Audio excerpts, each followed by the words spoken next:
The stone walls of the castle loomed above me, cold and unforgiving. It was here, in the shadow of my greatest enemy, that I would meet my fate. The air was thick with tension. I could almost taste the iron scent of blood still lingering from duels long past. I clutched my sword tightly, its hilt warm against my palm.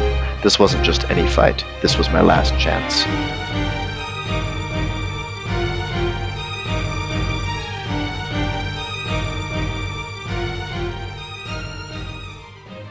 So before on the channel, we spent a lot of time talking about the approach, which is arguably the most important part of fencing. Today we're going to talk about the part when we get eventually into actual combat, where we have met our opponent's sword, or we have tried to strike our opponent, and for whatever reason we haven't struck them on that first attack. So this is where the fighting truly begins. Stay towards the end and we'll show you some very sneaky techniques that some of the masters recommend doing when you're fighting an opponent who might be a little bit better than you are. So stay till the end and I'll show you what that looks like. Let us begin. All right, so you are again my opponent. We're gonna watch from a couple of different angles here. Now we are assuming that I have made that first attack. Maybe I tried to do that shield how that we did last time to try and strike my opponent, or I've tried to come in a different angle, but for whatever reason, I've made that attack and my opponent has blocked my strike in such a manner that I can't immediately hit him. So let's say his sword is turned this direction. Maybe they've beaten my sword to the side. The first and really easy cheating thing that I can do, if my sword has been beaten out to the side, I can drop my point, strike him right in the hands. So again, I've made that attack. Opponent has pushed my sword off to the side. Can't immediately offend him this way, so dropping below, striking to the hands, and then getting out of range. That's probably the most cheaty way to do this. I don't remember the actual German word for this technique, but it's in a manual somewhere. Look it up, believe me, I'm perfect at this. So I've cut into my opponent, then pushed it to the side. It doesn't really matter if it's off to that side, off to this side.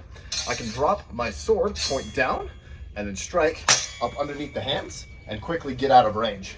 And if I'm super good at that, that's all one motion. They've struck, they've knocked my sword up to the side. And getting out of range.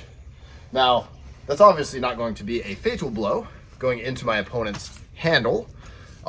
If that hits your hands, that is probably going to be at least a fight ender. Because if my opponent, has a hand that's been taken off, or missing a couple of fingers, they're no longer going to be able to fight effectively. So I've taken that, I've gotten out of the way just in case, and I can immediately re-offend, sticking that sword into my opponent. So again, this first intention, they knock my sword to the side. Boom, I smack the hands. They are probably hurting pretty bad, not feeling too good. I can immediately strike back down, hitting my opponent somewhere in a more vital area to end the fight officially. Now there is a story, one of the reasons we know this will be effective. There is a story back in the 100 Years' War time period where the bowmen, specifically, when they were captured by the French, they had these two fingers that were taken off.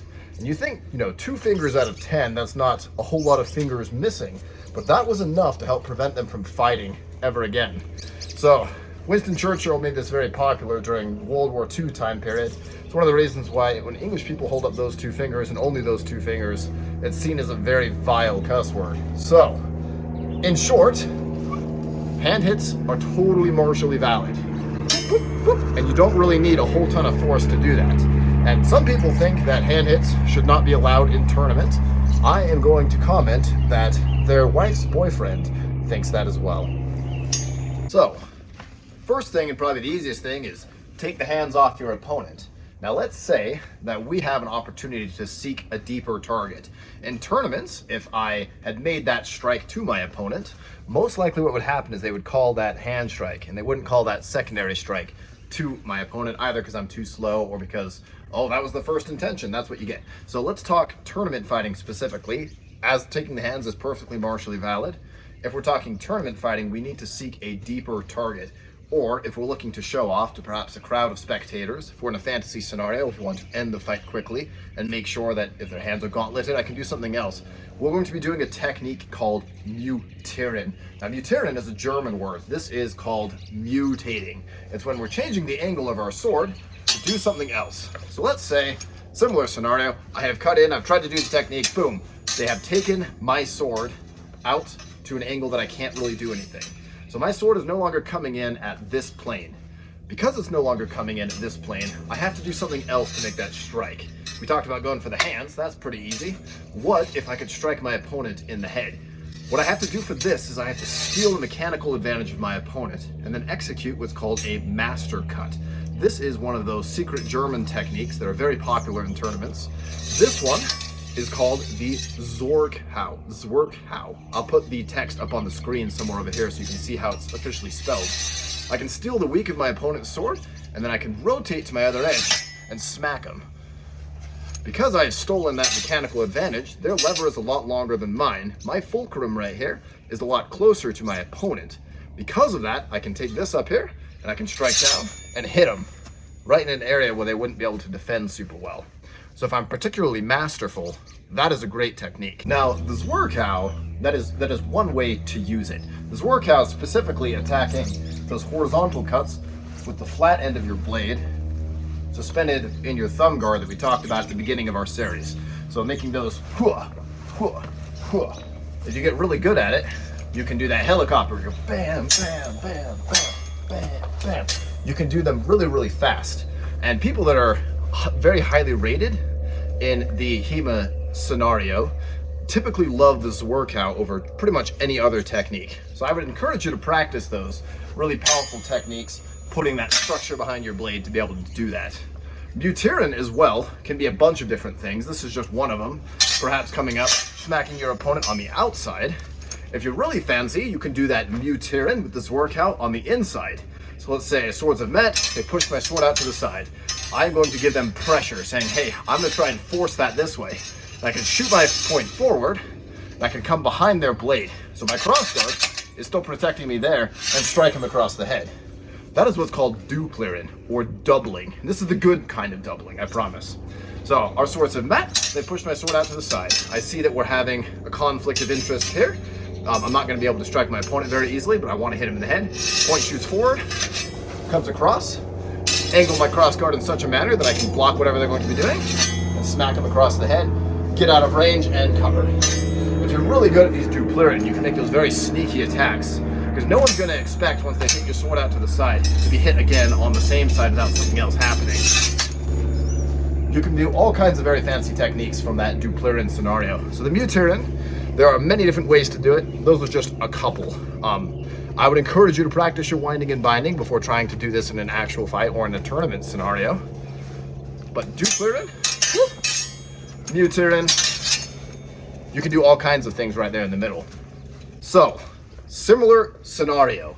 This one, my opponent is going to be in a very point-heavy guard. Let's say they're fighting very defensively because you're wearing a good outfit all in black with a cloak on, and they're intimidated by your very presence. Perhaps they're trying to keep you at a distance, and your opponent has a sword that's much longer than your own. Let's say they have smacked your sword off to the side. Similar scenario as before. Your opponent is very timid, so anytime that you try and do something, they're getting very twitchy and trying to spaz out on there.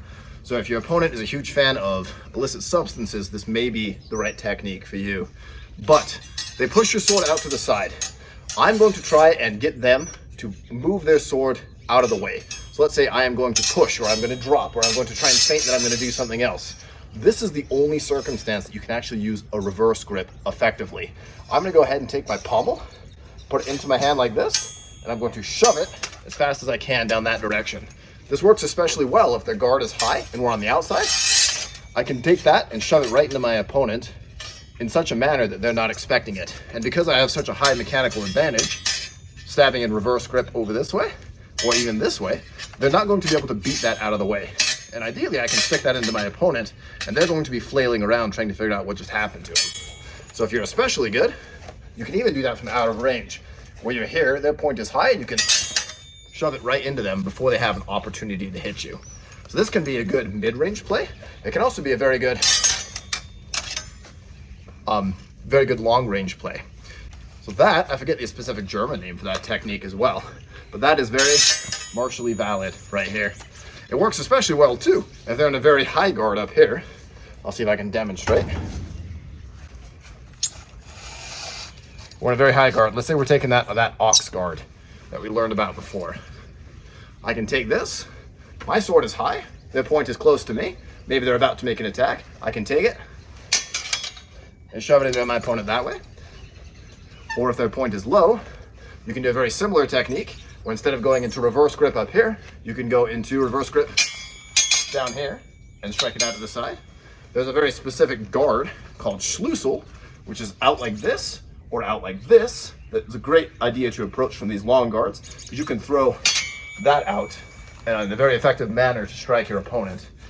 That would be a technique that's a little bit harder to execute and requires your opponent to be kind of on the back foot for you to execute it. But it is perfectly martially valid. And you'll see in tournaments on occasion, anytime you see hands go high and somebody's hands on the pommel, almost certainly they're trying to use this technique specifically.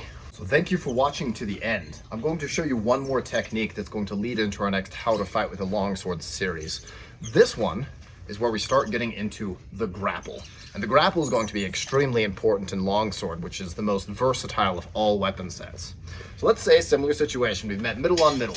Perhaps they have overcome my guard, perhaps I have overcome their guard. Either I'm going to be yielding to them, coming under, smacking from below, doing any of those other techniques that we talked about, but if they start to go weak on me, I can take this and I can push it really heavily out to the side. My bottom hand, meaning the hand that's on my pommel, comes off. I can reach in and grab in between their two hands, stick that sword point in the ground, cut upwards at my opponent, or indeed I can withdraw and then stick that into my opponent, withdraw back. And if I'm good, I take that and I shove their sword directly into the ground. That is going to be a very effective technique, because if I can ever get my hand on my opponent's guard, they're not going to be able to attack me without doing something different. And this is a great opportunity to go into the legs, to come out, maybe slicing the leg on the way up, and then going into the head of my opponent. Or, if I'm super good, what Fiore recommends is you can actually reach over the top of your guard, you can sink back into your guard, like this, and then your point is right there at their center of mass. And you can stab that directly into your opponent's abdomen, withdraw, back off, and see if you need to do anything else in the fight. So that would be one of the secret techniques that I'll recommend from Fiore specifically. The Italians like to fight very, very dirty, much like today. So you can see some historical parallels to why certain cultures are certain ways that they are. Is those super sneaky techniques of, ha! There's going to be all kinds of things that your opponent is going to be thinking, and none of them are going to be good. In fact, that might just be my favorite technique in all of HEMA. Thanks for watching.